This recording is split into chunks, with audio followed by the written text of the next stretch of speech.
Our next speaker, member of the panel, Reverend Antoine Lee, with the Historical East Neighborhood Association. Change that notification that it's the Historical East Neighborhood Association. And Brother Reverend, I hope that as you come to the close of yours, that you will also answer that question, what you think about a guaranteed annual income based on the median income of the nation.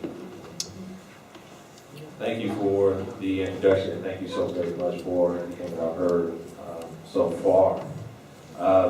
The first thing we do, we have an opportunity to correct a wrong, and that you so eloquently mentioned at the very beginning, is that this panel really doesn't look like equality or no attempt toward it. So I know there's a capable woman that can sit amongst us. So why don't you just come on and sit up amongst us if you feel like you're capable. That's not a challenge, that's really a request. Amen. And if you have another chair, you have two, we have room. There is room for two.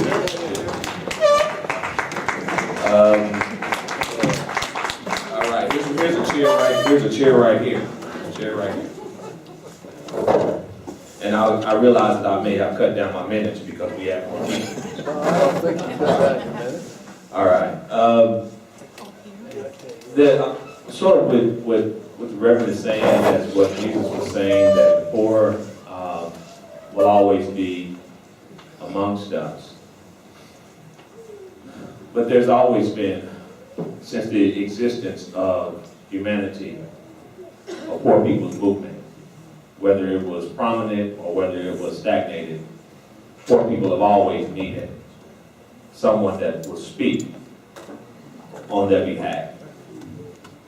I think what's happening with our society, which we can be so proud to have produced the most religious-less society of our time, by helping us understand what it really means to be human. And so what we really need to do is we need to try to figure out why we even exist. In the sense that how can you think that you can have a democratic society when 80%, and I'm sort of touching on your question, 80% of the wealth is held up by the 1% of the entire country. That is the question. Right. And so until you can speak to the powers that be and help them understand their moral obligation that's woven into what it means to be a decent human being, and that is to share the wealth when you see excessive human suffering. And I'm also always interested to see how people want to be so philanthropic, to give so much money overseas and places, and I think we need to do that, and I think we need to do that. That's great. I think those people need that. But I don't know if people really realize that they live amongst the most impoverished community right here in the 3rd district of Kansas City, where all the help that's needed is right there. Yes. And I think we come together, and we love to come together during the Martin Luther King holiday, and that's great, and that's good. But I think what we really need to do is get some boots on the ground, and we need to start calling it like it really is. We live in a segregated community. Segregation is still a large part of our existence. You don't believe what I'm saying? Then call me tomorrow to afternoon, and I'll take you down Troost Avenue. And I'll show you a segregated city. But if we're going to really talk about a poor people's movement, we need to be a little bit reluctant to continue to use language of separation of race, because a poor people's movement really, remove the poor, it really has to be a people's movement.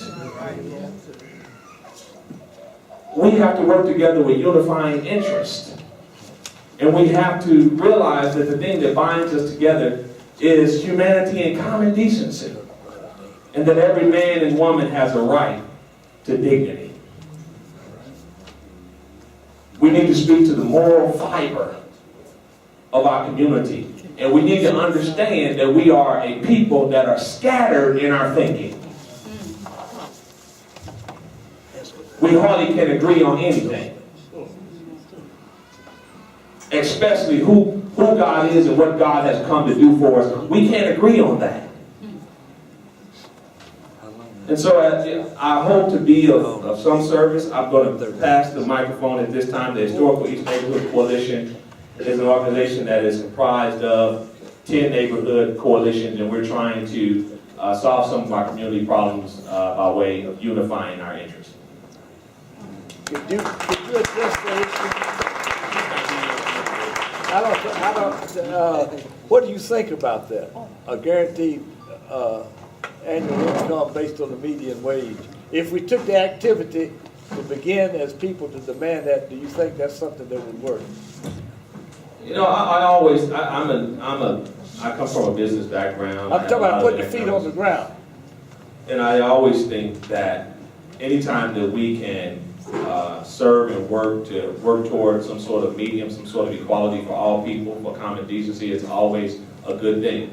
The other side of it is the only thing I think about that is we need to be careful not to relieve ourselves of personal responsibility. Amen. Because giving people things don't necessarily always help either. But to give people the opportunity is what we need to do. And I think we do that. And the reason why the poor is always amongst us is not necessarily because there's always some sort of dominant group that's pressing down on us. Sometimes the poor is amongst us is because we fight amongst ourselves. Amen. And because we don't want to deal with our own issues. Amen. And so I think that if we can always help each other to deal with our issues by providing an opportunity for all of us to get an equal economic footing, then that's the direction I think we need to go.